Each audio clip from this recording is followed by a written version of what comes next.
जब समय की गति धीमी हो चली थी, जब धर्म की लौ बुझने लगी थी, जब सत्य की राह पर चलने वाले थक कर बैठ गए थे, तब एक कन्या जन्मी। न मिट्टी से बनी थी, न केवल रक्त और मांस से, बल्कि वह बनी थी तपस्या के तेज से, ज्ञान की गहराई से और साहस की अग्नि से।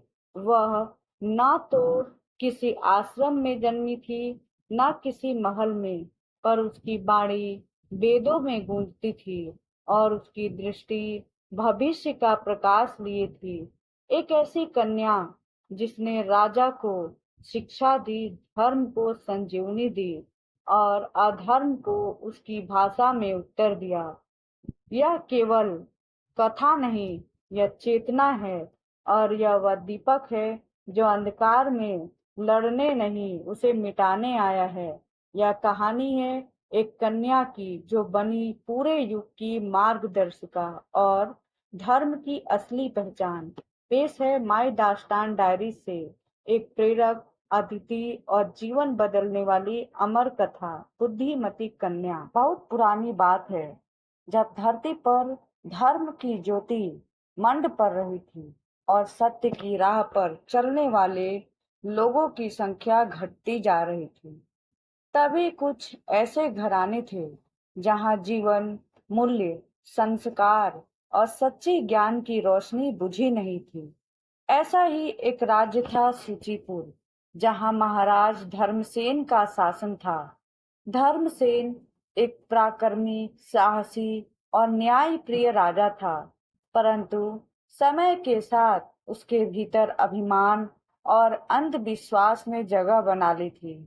एक समय ऐसा आया जब वह स्वयं को सबसे बड़ा ज्ञानी समझने लगा और अपनी राज्य सभा में यह घोषणा कर दी कि यदि राज्य का कोई भी व्यक्ति मुझसे ऐसा कोई प्रश्न पूछे जिसका उत्तर मैं न दे सकूं, तो उसे 100 स्वर्ण मुद्राएं इनाम स्वरूप दी जाएंगी। यदि मैं उत्तर दे दूं, तो पूछने वाले को अपना सर्वस्व समर्पित करना होगा। इस घोषणा से पूरे राज्य में हलचल मच गई। पंडितों, आचार्यों और ज्ञानी जनों में खलबली मच गई। कुछ तो राजा की परीक्षा लेने को तत्पर हुए, परंतु जब उन्हें अपनी संपत्ति और सम्मान दांव पर रखने की बात आई, तो उनके कदम ठिठक गए। फिर भी अनेक विद्वान राजा के समक्ष पहुंचे, परंतु राजा धर्मसेन अपनी विद्वता के बल पर उनके प्रत्येक प्रश्न का उत्तर देता। इससे उसका अहंकार और भी बढ़ता गया। इसी राज्य के एक छोटे से गांव में एक निर्धन ब्राह्मण सिरमन भारद्वाज अपनी पत्नी और पुत्री के साथ रहते थे। उनकी पुत्री का नाम सुमेधा था। सुमेधा बाल्यकाल से ही विलक्षण बुद्धि की धनी थी। उसने न केवल वेद, पुराण, उपनिषद और शास्त्रों का अध्ययन किया, बल्कि उसे जीवन के व्यवहारिक अनुभवों और लोक नीति की भी गहन समझ थी। उसकी माता कहा करती थी कि यह कन्या पूर्व जन्म की कोई तपस्विनी है, जो इस जन्म में ज्ञान और धर्म का संदेश देने आई है। एक दिन जब उसके पिता नगर से लौटे, तो उन्होंने राजा की घोषणा सुनाई। सुमेधा ने मुस्कुराते हुए कहा, पिताजी, क्या मैं राजा के से एक प्रश्न पूछ सकती हूँ? ब्राह्मण ने चौंकते हुए कहा, बेटी, वह राज्य सभा है। वहाँ बड़े बड़े ज्ञानी और तपस्वी जाते हैं। वहाँ तुम्हारे जैसे बालिकाओं के लिए स्थान नहीं है। सुमेधा ने शांत स्वर में उत्तर दिया, पिताजी, क्या ज्ञान का कोई लिंग या आयु होती है? उसकी बातों में ऐसा तर्क और दृढ़ता थी कि ब्राह्मण भी मौन हो गए। अगले दिन सुमेधा ने राज्यसभा में जाने की जिद की और पिता के साथ वहां पहुंची। राज्यसभा में उस दिन अनेक लोग एकत्रित थे। जब एक छोटी सी कन्या को सभा में लाया गया, तो सभी हंसने लगे। राजा ने भी हल्की मुस्कान के साथ कहा, हे बालिके, क्या तुम भी मुझसे प्रश्न पूछना चाहती हो? सुमेधा ने विनम्रता से सिर झुकाकर कहा, राजन, मेरा उद्देश्य आपको नीचा दिखाना नहीं है, केवल सत्य को जानना है। राजा उसकी बाणी और उसके व्यवहार से प्रभावित हुआ और कहा, पूछो, तुम्हारा प्रश्न क्या है? सुमेधा ने गंभीर स्वर में कहा, राजन, मेरा प्रश्न 3 भागों में है। प्रथम, सत्य और असत्य में अंतर कौन करता है? द्वितीय, मनुष्य का सबसे बड़ा शत्रु कौन है? तृतीय, ऐसा क्या है जो जितना अधिक बांटा जाए उतना ही बढ़ता है? राजा पहले 2 प्रश्नों का उत्तर सहजता से दे गया, लेकिन तीसरे प्रश्न पर वह चुप हो गया। सभा में सन्नाटा छा गया। सभी जन राजा की ओर देखने लगे। तब राजा ने स्वीकार किया, हे कन्ये, इस प्रश्न का उत्तर मैं नहीं जानता, कृपया तुम ही उत्तर दो। सुमेधा ने उत्तर दिया, राजन, वह है ज्ञान। ज्ञान को जितना बांटा जाए वह उतना ही बढ़ता है। यह न तो घटता है, ना ही समाप्त होता है। यह दीप से दीप जलाने जैसा है। सभा में तालियों की गूंज उठी। राजा ने उसकी प्रशंसा की और 100 स्वर्ण मुद्राएं भेंट की। परंतु यहीं से इस कहानी का असली आरंभ होता है। राजा धर्मसेन की सभा में उस दिन जो घटा, उसने पूरे राज्य में एक नई चर्चा को जन्म दिया। लोगों के मन में यह आश्चर्य मिश्रित आदर भाव उत्पन्न हुआ कि एक कन्या ने राजा के ज्ञान की परीक्षा ली और सफल भी हुई। परंतु यह बात केवल यहीं समाप्त हुई नहीं। राजा के मन में उस कन्या के प्रति एक विशेष सम्मान उत्पन्न हुआ। अगले दिन स्वयं राजा ने ब्राह्मण श्रीमन भारद्वाज के घर संदेश भिजवाया कि वह अपनी पुत्री सुमेधा को राजसभा में लाए, क्योंकि अब से सुमेधा को राज्य की नीति, शिक्षा और न्याय के कार्य में सहयोग देने हेतु नियुक्त किया जाएगा। यह प्रस्ताव सुनकर सारा गांव चकित रह गया। जहां एक ओर गांव वाले गर्वित महसूस कर रहे थे, वहीं दूसरी ओर कुछ उच्च कुल के मंत्रीगण और राज पंडित इस निर्णय से क्रोधित थे। वे नहीं पचा पा रहे थे कि एक कन्या, वह भी एक गरीब ब्राह्मण की पुत्री, राज्य की मंत्रणा में भाग लेगी। जब सुमेधा अगले दिन राजमहल पहुंची तो उसके स्वभाव में स्वयं राजा धर्मसेन खड़े थे। उन्होंने सुमेधा को सिंहासन के समीप बैठने का स्थान दिया और सबके समक्ष कहा, आज से यह कन्या मेरी ज्ञान सखी और नीति संरक्षक के रूप में राज्य कार्य में भाग लेगी। इसका हर वचन मुझे धर्म के पथ पर ले जाने में सहायक होगा। सुमेधा ने नम्रता से कहा, राजन, मैं केवल एक सेविका हूँ। मुझे अवसर दिया गया, यह आपका महान गुण है। मेरा उद्देश्य केवल धर्म, नीति और न्याय की रक्षा करना है। राज्यसभा में यह सुनकर कुछ चेहरे विकृत हो गए। उसमें मुख्य प्रमुख था महामंत्री भरद्वाज, जो वर्षों से राज्य की नीति का नियंत्रण अपने हाथ में रखे हुए था। भरद्वाज एक चालाक, महत्वाकांक्षी और स्वार्थी मंत्री था, जिसे राजा की धर्मप्रियता अब तक रोकती रही थी। परंतु अब उसे लगा कि यह कन्या उसके मार्ग की सबसे बड़ी बाधा बन सकती है।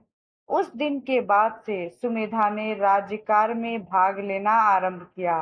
वह प्रातःकाल राजमहल पहुंचती, प्रजा की समस्या सुनती, न्याय के कार्यों में सहयोग देती और विद्वानों के साथ नीतियों पर विचार करती।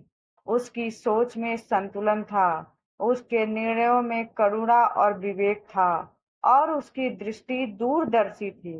कुछ ही दिनों में राजा की न्याय प्रणाली में जो ठहराव और पक्षपात था, उसमें सुधार दिखाई देने लगा। निर्धन, पंडित और उपेक्षित वर्ग को अब राज दरबार में सम्मान न्याय मिलने लगा। यह सब देख राजा का सुमेधा के प्रति विश्वास गहरा हुआ और मंत्रीगण का ईर्ष्या भाव भी बढ़ता गया। एक दिन राजा ने सुमेधा से पूछा, हे ज्ञान सखी, क्या मैं सच्चे अर्थों में धर्म मार्ग पर चल रहा हूँ? सुमेधा ने विनम्रता से कहा, राजन, जब तक आप निर्णय के समय अपने लाभ को नहीं देखते, तब तक आप धर्म मार्ग पर हैं। जब निर्णय केवल जनहित के लिए हो, तब वह न्याय कहलाता है। राजा इस उत्तर से अत्यंत संतुष्ट हुआ, लेकिन इसी दौरान महामंत्री भरद्वाज ने एक षड्यंत्र की योजना बनाई। उसने सोचा कि यदि वह सुमेधा को किसी विवाद में फंसा दे, तो राजा का विश्वास डगमगा जा सकता है। कुछ ही दिनों में एक ऐसी घटना घटी जिसने पूरे राज्य को हिला दिया। एक प्रसिद्ध व्यापारी हरिराम का बेटा अपहरण हो गया और उसके बदले भारी धन की मांग की गई। व्यापारी ने सीधा आरोप लगाया राज्य के सेनापति भैरव सिंह पर, जो किसी समय उनके व्यापारिक साझेदार हुआ करते थे। यह मामला सीधा राजा के दरबार में आया और न्याय का भार सुमेधा पर आ गया।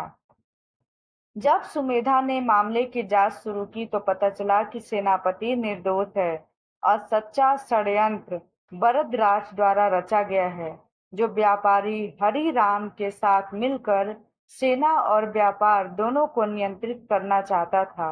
सुमेधा ने राजा को सबूतों सहित पूरा विवरण प्रस्तुत किया। राजा हतप्रभ रह गया। उसने तुरंत भरद्वाज को पद से हटा दिया और व्यापारी को कारावास में डलवा दिया।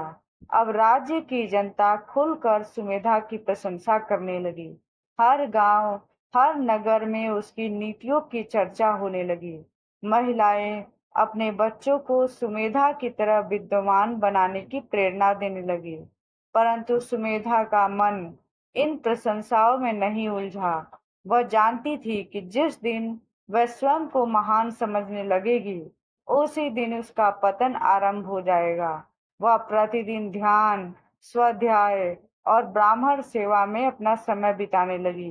राजा ने कई बार उससे आग्रह किया कि वह महल में निवास करे, परंतु उसने सादा जीवन और संयम को न छोड़ने की प्रेरणा ली।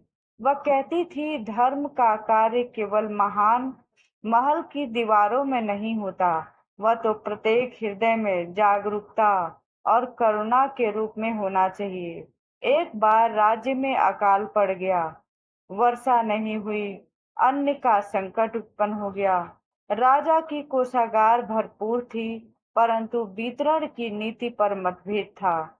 सुमेधा ने सुझाव दिया कि अन्न वितरण का कार्य स्थानीय ग्राम सभाओं को सौंपा जाए और पारदर्शिता रखी जाए। कुछ दरबारियों ने इसका विरोध किया, परंतु जब सुमेधा स्वयं गांव-गांव जाकर लोगों के बीच गई और सबके साथ एक जैसा भोजन किया, तब जनता का विश्वास प्रबल हुआ। अकाल में भी राज्य ने एकता और करुणा में से लड़ाई लड़ी और भूखों को भोजन, रोगियों को औषधि, बेसहारों को आश्रय मिला।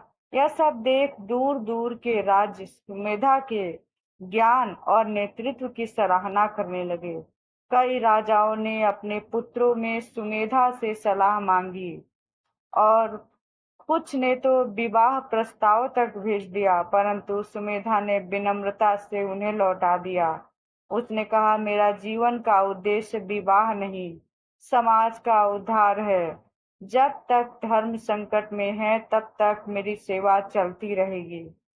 राज्य में एक बार फिर शांति लौट आई, परंतु इतिहास साक्षी है कि जब कोई सच्चा धर्म सेवक समाज में प्रकाश फैलाता है, तब अंधकार अपनी ताकत बढ़ा देता है।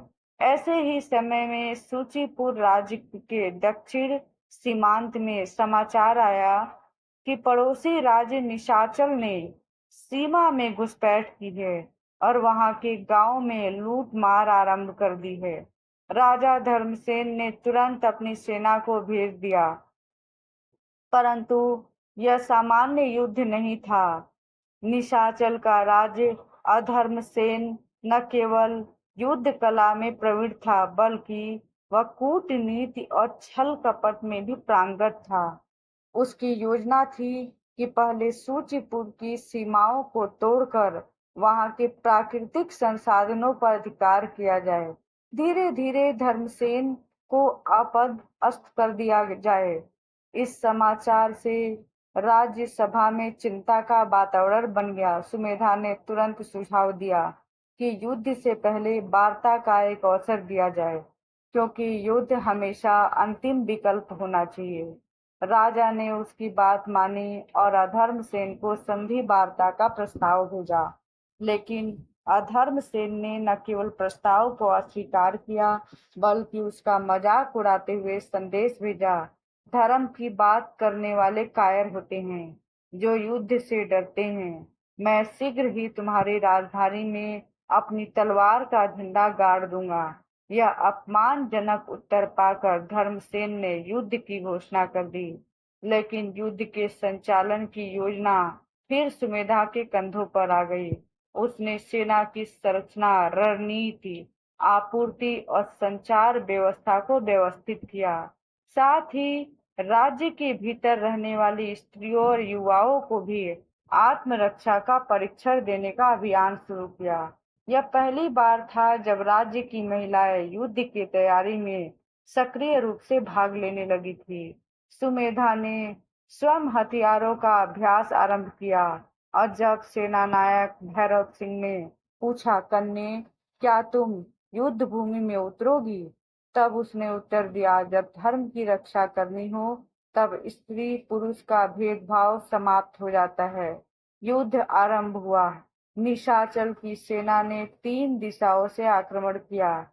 पहले दिन लड़ाई में सूचीपुर को कुछ हानि हुई, परंतु सुमेधा की रणनीति के अनुसार जैसे ही दूसरी पंक्ति की सेना ने मोर्चा संभाला, परिस्थितियां बदल गई। सुमेधा ने नगर की दीवारों पर गोपनीय मार्गों से सैनिकों की आवाजाही का प्रारंभ किया, जिससे शत्रु भ्रमित हो गया। तीसरे दिन की रात जब निशाचल की सेना ने गुप्त हमला करने की योजना बनाई, तब सुमेधा ने पहले से ही उनकी योजनाओं को भांप लिया और वहां अपने गुप्त सैनिक तैयार कर दिए। युद्ध में अधर्मसेन की सेना को भारी क्षति हुई। अंततः उसे पीछे हटना पड़ा, परंतु युद्ध के अंतिम चरण में एक गहरा संकट उत्पन्न हुआ। युद्ध क्षेत्र में अधर्मसेन की सेना ने राजा धर्मसेन के छोटे भाई युवराज धर्मवर्धन को बंदी बना लिया और यह शर्त रखी कि यदि सुमेधा स्वयं अधर्मसेन के दरबार में समर्पण करे तो युवराज को मुक्त किया जाएगा। यह धर्म और कर्तव्य की सबसे कठिन परीक्षा थी।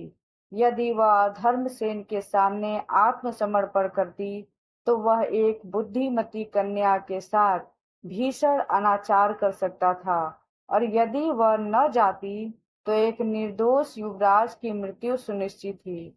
पूरी राज्यसभा स्तंभ थी। सभी मंत्रीगण चुप थे। तभी सुमेधा ने कहा, मैं अधर्मसेन के समक्ष नहीं जाऊंगी। मैं अधर्म के समक्ष झुकना नहीं जानती, लेकिन मैं अधर्म की रक्षा का मार्ग खोजूंगी। हमारी नीतियां केवल युद्ध नहीं, बुद्धि के प्रयोग से भी लड़ाई जीतना सीखती हैं।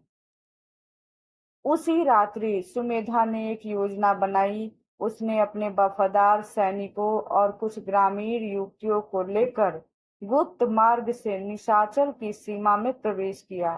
वहां के किले में छुपे युवराज को खोज कर निकाला।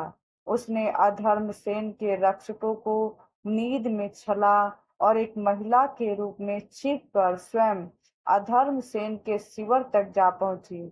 जैसे ही अधर्मसेन ने उसे देखा, उसने कहा, तो तुम आ ही गई आत्मसमर्पण करने। अब बताओ, तुम्हारे धर्म ने तुम्हें यहाँ कैसे भेजा? सुमेधा ने उसकी आंखों में आंखें डालकर कहा, मैं आत्मसमर्पण करने नहीं आई, मैं तुम्हारे अहंकार को हराने आई हूँ। उसी क्षण उसकी सेना के गुप्त दस्ते ने धर्मसेन को घेर लिया और उसे बंदी बना लिया। युवराज को मुक्त कर दिया गया। यह रणनीति सुमेधा की बुद्धिमता का एक और प्रमाण थी। अधर्मसेन को न्यायालय में प्रस्तुत किया गया और उसके कुकर्मों के साक्ष्य सामने लाकर उसे आजीवन कारावास की सजा सुनाई गई। इस युद्ध की जीत केवल एक भूमि की विजय नहीं थी, यह धर्म की अधर्म पर, नीति की छल पर और स्त्री बुद्धि की क्रूरता पर विजय थी। अब पूरे राज्य में यह मान्यता बन चुकी थी कि सुमेधा केवल एक कन्या नहीं, बल्कि एक दिव्य प्रेरणा है, जिसे ईश्वर ने भेजा है धर्म के पुनर्स्थापन के लिए। सूचीपुर राज्य में युद्ध के बाद शांति आई थी, लेकिन सच्ची परीक्षा तब शुरू होती है जब बाहरी संकट थम जाते हैं और भीतर का विष फैलने लगता है। क्योंकि बाहरी शत्रु दिखाई देते हैं, लेकिन आंतरिक शत्रु मित्रता के आवरण में छिपे होते हैं। और यही चुनौती अब सुमेधा के सामने थी। युद्ध में अधर्मसेन की पराजय के बाद पूरे राज्य में सुमेधा की ख्याति इतनी फैल गई कि अब लोग राजा धर्मसेन के बजाय सुमेधा के विचारों को सर्वोपरि मानने लगे। लोग अपने बच्चों को सुमेधा कहकर संबोधित करने लगे। नगरों में मूर्तियां बन रही थी, स्त्रियां उसकी छवि को अपने आंगन में स्थापित कर रही थी और पुरुष उसकी नीतियों को जीवन में उतार रहे थे। यह सब देखकर कुछ दरबारियों के मन में ईर्ष्या की आग भड़कने लगी, विशेष रूप से वह समूह जो वर्षों में केवल अपने स्वार्थों की पूर्ति में लगे थे। उन्होंने मन ही मन यह योजना बनाई। वो जानते थे कि राजा धर्मसेन सुमेधा पर असीम विश्वास करता है और सीधे टकराना मूर्खता होती है। इसीलिए उस उन्होंने सुमेधा की छवि को धूमिल करने के लिए एक नया षड्यंत्र रचा।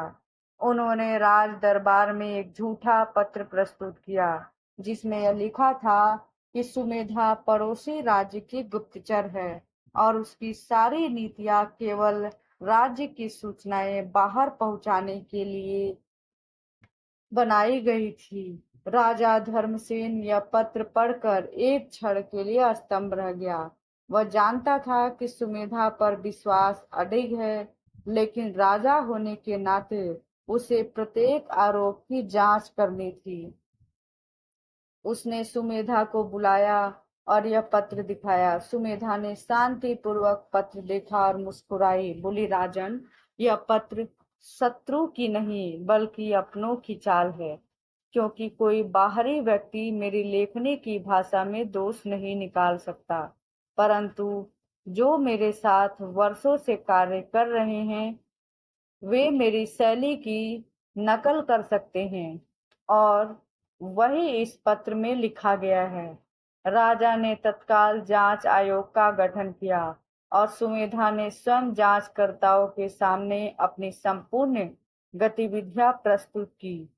कुछ ही दिनों में सच सामने आया कि वह पत्र महामंत्री बरदराज का पुत्र बीरज और कोषाध्यक्ष हरिपाल के द्वारा मिलकर तैयार किया गया था, क्योंकि वे सुमेधा द्वारा पारदर्शिता की नीति लागू किए जाने से क्रोधित थे और अपनी भ्रष्ट कमाई छिन जाने से आहत थे। राजा धर्मसेन ने तुरंत दोनों को पदमुक्त कर राज्य से निष्कासित कर दिया और सुमेधा के प्रति अपनी आस्था और गहरा किया। लेकिन इस पूरे घटनाक्रम में सुमेधा को यह समझ आ गया था कि बाहरी युद्ध जीतना कठिन नहीं होता, जितना भीतर के छल से लड़ना। अब और अधिक सहमित हो गई। उसने अपने कार्य को और अधिक गोपनीय और सुव्यवस्थित करना आरंभ किया। इसी बीच राज्य में एक नया संकट आया। मौसम असामान्य हो गया, फसलें नष्ट होने लगी, नदियां सूखने लगी। कई क्षेत्रों में दुर्भिक्षित की स्थिति उत्पन्न हो गई। लोग त्राहि त्राहि करने लगे। राजा ने सलाहकार सभा बुलवाई, जिसमें कई उपायों पर विचार किया गया, लेकिन अंततः सुमेधा ने जो योजना प्रस्तुत की वह सभी से सर्वश्रेष्ठ थी। उसने राज्य के सभी किसानों के लिए एक साझा योजना बनाई, जिसमें हर गांव में एक धर्म उद्यान बनाया जाता था, जहां जल संग्रह, बीज बैंक और प्राकृतिक खाद्य तैयार की जाती थी। और यह सब ग्राम समितियों के माध्यम से संचालित किया जाता था। इस योजना से पूरे राज्य में कृषि पुनर्जीवित हुई और जल संरक्षण के कारण अनेक गांव जल समृद्ध हो गए। इस कार्य को देखकर एक दिन राजा धर्मसेन ने सुमेधा से पूछा, हे ज्ञान सखी, तुमने तो राज्य को हर संकट से उबारा। अब मुझे बताओ कि तुम्हारे लिए राज्य क्या है? सुमेधा ने उत्तर दिया, राजन, राज्य केवल भूमि और भवनों का नाम नहीं, राज्य वह चेतना है जो प्रत्येक नागरिक के भीतर धर्म, विवेक और न्याय का बीज बोती है। यदि राज्य का प्रत्येक व्यक्ति स्वयं को राजा समझकर कर्तव्य निभाए, तो कोई भी संकट राज्य को छू नहीं सकता। राजा इस उत्तर से अभिभूत हो गया और उसने सुमेधा को राज्य की धर्म अर्धिका की उपाधि प्रदान की। इसका अर्थ था कि वह अब न केवल नीति की रचयिता है, बल्कि धर्म की संरक्षिका भी। इस निर्णय से जहां एक ओर राज्य प्रगति की ओर अग्रसर हुआ, वहीं दूसरी ओर कुछ शक्तियां फिर से असंतुष्ट हो गई और इस बार विरोध केवल भीतर तक सीमित नहीं रहा, वरन बाहर के राज्यों में भी चर्चा होने लगी थी। सूचीपुर में एक कन्या राज्य को चला रही है और यह बात कुछ शासकों को स्वीकार नहीं थी। उन्होंने सोचा कि यदि स्त्रियां इस प्रकार शासन में आ गई, तो उनके राज्य में भी जनता ऐसे ही परिवर्तन की मांग करेगी। इस विचार से प्रेरित होकर 4 राज्यों के शासक ने गुप्त बैठक की और सूचीपुर को कमजोर करने के लिए योजना बनाई। उनका पहला कदम था राज्य की आर्थिक व्यवस्था को हिलाना। उन्होंने व्यापार मार्ग को बंद करवा दिया और सूचीपुर के व्यापारियों को धमकाना आरंभ किया कि यह स्थिति गंभीर भी। सुमेधा ने तुरंत व्यापार मंडल को बुलाया और एक वैकल्पिक मार्ग की योजना बनाई। उसने राज्य के भीतर ही उत्पादन और विनिमय की एक ऐसी प्रणाली आरंभ की जिसमें कृषि, हस्तशिल्प और शिक्षित युवाओं की सहभागिता से एक स्वतंत्र आर्थिक तंत्र खड़ा हुआ और इसके साथ ही उसने व्यापारियों को आत्मनिर्भर बनने हेतु विशेष परीक्षण कार्यक्रम चलाया। कुछ ही महीनों में राज्य ने उन बाहरी राज्यों की निर्भरता समाप्त कर दी। अब सूचीपुर न केवल स्वावलंबी बना, बल्कि उसकी नीतियां अन्य राज्यों के नागरिकों के बीच चर्चा का विषय बन गई थी। कई बार तो दूसरे राज्य के लोग सूचीपुर आकर बसने लगे, जिससे वहां की असंख्य जनसंख्या और ज्ञान दोनों में वृद्धि हुई। यह देखकर चारों शासकों में से एक राजा चंद्रकेतु ने सोचा कि यदि सुमेधा को अपनी रानी बना लिया जाए, तो उसका ज्ञान मेरे राज्य को भी उज्जवल बना देगा। उसने विवाह प्रस्ताव भेजा, जिसे सुमेधा ने विनम्रता पूर्वक ठुकरा दिया। लेकिन इससे चंद्रकेतु क्रोधित हो गया।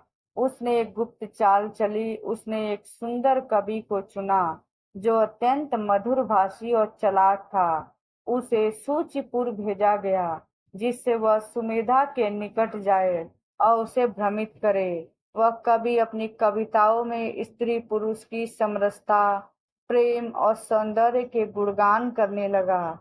उसने कई बार सुमेधा के निकटता पाने का प्रयास किया, लेकिन सुमेधा उसकी बातों में न उलझी। एक दिन उसने स्पष्ट कहा, मैं एक कन्या नहीं, एक ध्येय हूँ। मेरा प्रेम समाज है, मेरा साथी धर्म है और मेरा जीवन एक व्रत है। इस उत्तर ने उस कवि को बदल दिया और वह लौटकर चंद्रकेतु को कहा कि सुमेधा को पराजित करना सूर्य को छूने जैसा है और अब वह उसे अपमानित करने हेतु उसकी शरण में जाकर जीवन को सार्थक करेगा। इस घटना के बाद सुमेधा की ख्याति एक संत, एक राष्ट्र नायिका और एक आदर्श के रूप में फैल गई। अब वह केवल एक कन्या नहीं, वह जन आस्था बन सूर्यपुर राज्य अब एक उदाहरण बन चुका था, जहां धर्म और नीति के सहारे शासन चलाया जाता था, जहां स्त्रियां शिक्षा, प्रशासन, न्याय और समाज में अग्रणी भूमिका निभा रही थी, और जहां राजा धर्मसेन अब स्वयं को सुमेधा की प्रेरणा से एक सेवक के रूप में देखने लगा था। वर्षों बीत गए, राज्य में समृद्धि फैल गई और चारों दिशाओं से राजदूत, विद्वान, संत और जन साधारण दर्शन व मार्गदर्शन के लिए सुमेधा के पास आने लगे। सुमेधा ने कभी किसी को निराश नहीं किया। उसने एक विशाल ज्ञानशाला की स्थापना की, जहां कन्याओं को न केवल वेद, धर्मशास्त्र और नीति की शिक्षा दी जाती थी, बल्कि जीवन कौशल, आत्मनिर्भरता और सेवा के भाव भी सिखाए जाते थे। एक दिन जब वह अपने उपवन में बैठी ध्यान मग्न थी, तो एक बालक दौड़ता हुआ आया और कहा, माता, एक बड़ा संकट है। दूर दराज के गांव में एक बीमारी फैल रही है। लोग तड़प रहे हैं और कोई सहायता नहीं पहुंच रही है। सुमेधा ने तुरंत अपना कार्य रोक दिया और उस गांव की ओर रवाना हो गई। वहां पहुंचकर उसने देखा कि लोग अत्यंत कष्ट में हैं और कोई उपचार उपलब्ध नहीं है। उसने बिना विलंब किए स्वयं अपनी उंगलियों से औषधि बांटी, रात रात भर रोगियों की सेवा की, स्वयं अशुद्ध जल पिया ताकि शुद्ध जल पीड़ितों को मिल सके, और स्वयं रूखा सूखा खाया ताकि अन्न रोगियों को मिल सके। उसने अपने शिष्यों को संदेश दिया कि सेवा की सबसे बड़ा धर्म है और पीड़ितों का स्पर्श ईश्वर के चरणों का स्पर्श है। धीरे धीरे गांव स्वस्थ होने लगा, लेकिन इसी बीच सुमेधा को एक तेज बुखार ने जकड़ लिया। उसके शरीर ने अब सेवा का भार सहन से इनकार कर दिया। राजा धर्मसेन को जब यह समाचार मिला तो वह स्वयं उस गांव में पहुंचा और सुमेधा के चरणों में गिरकर बोला, हे ज्ञान सखी, तुमने मेरा जीवन बदला, राज्य को दिशा दी और समाज को नया स्वरूप दिया। मैं चाहता हूँ कि अब तुम राजधानी लौट आओ और विश्राम करो। सुमेधा ने मुस्कुराते हुए उत्तर दिया, राजन, विश्राम शरीर को नहीं, आत्मा को नहीं, और आत्मा तो जब तक दूसरों की सेवा में है तब तक वह जीवित है, वरना वह राख है। राजा ने बहुत प्रयास किया, लेकिन सुमेधा ने गांव नहीं छोड़ा। वह वही कुटिया बनाकर सेवा करती रही और दिन रात समाज को सिखाती रही। उसका शरीर अब दुर्बल होता जा रहा था, उसकी बाड़ी अब भी तेज थी, उसकी दृष्टि अब भी स्पष्ट थी, उसका हृदय अब भी जनसेवा से भरा हुआ था। एक दिन जब वह सूर्यास्त के समय उपवन में बैठी थी और आसपास कुछ कन्याएं सेवा की बातें सुन रही थी, तब सुमेधा ने धीरे से अपना हाथ आकाश की ओर उठाया और बोली, बेटियों, यह सूर्य अस्त नहीं होता, वह केवल दूसरे भाग को रोशनी देने चला जाता है। वैसे ही मेरा शरीर चाहे शांत हो जाए, पर मेरी बाणी, मेरे विचार और मेरी नीतियां इस राज्य में और समाज में तब तक जीवित रहेगी जब तक एक भी कन्या अपने धर्म, ज्ञान और सेवा को अपना लक्ष्य बनाए रखेगी। यह कहकर उसने अपनी आंखें बंद की और शांत हो गई। चारों ओर एक अद्भुत आभा फैल गई। आकाश में रंगों की लहरें उठी, पवन मंद मंद गुनगुनाने लगा, मानो स्वयं प्रकृति ने इस संत कन्या के अंतिम क्षण को प्रणाम किया हो। राजा धर्मसेन ने उस दिन पूरे राज्य में शोक घोषित किया, परंतु सुमेधा की अंतिम इच्छा थी कि कोई रोए नहीं, कोई विलाप न हो, अपितु उस दिन को धर्म उत्सव के रूप में मनाया जाए, जहाँ सेवा, ज्ञान और करुणा को समर्पित किया जाए। और ऐसा ही कुछ हुआ। उस दिन हजारों लोगों ने रोगियों की सेवा की, भूखों को भोजन कराया, बच्चों को शिक्षित किया। उस दिन के बाद हर वर्ष सुमेधा की पुण्यतिथि को बुद्धि दीप दिवस कहा जाने लगा, जहां लोग दीप जलाकर संकल्प करते कि वे अंधकार नहीं फैलाएंगे, बल्कि हर जीवन में ज्ञान और धर्म की रोशनी बांटेंगे। वह चली गई, लेकिन केवल देह से उसकी बाणी अब भी गूंजती है, उसकी दृष्टि अब भी नीति दिखाती है, और उसकी आत्मा अब भी हर उस मन में जीवित है जहाँ धर्म पलता है, जहाँ ज्ञान सांस लेता है, और जहाँ सेवा ही सबसे बड़ा लक्ष्य माना जाता है। बुद्धिमती कन्या कोई पात्र नहीं थी, वह एक विचार थी, एक आदर्श थी, और एक ऐसी लौ थी जो बुझी नहीं, बल्कि हर युग में नई लौ बनकर जलती रही। आज भी जल रही है, हर उस नारी में जो अपने अधिकारों के साथ अपने कर्तव्य को भी जानती है, और हर उस बालिका में जो सीमाओं को तोड़कर सीमाओं को दिशा देती है, और हर उस व्यक्ति में जो सत्य को जीवन मानकर जीता है। अगर यह कथा आपके मन को छू गई हो, तो इसे अपने जीवन की दीपक बनाइए। इसे सिर्फ सुनिए मत, जीकर दिखाइए। और अगर अगली पीढ़ी तक पहुंचाए, क्योंकि इसे सच्चे चरित्रों की कहानियां केवल किताबों में नहीं होती, वे कर्मों में उतरकर पीढ़ियां बदलती है।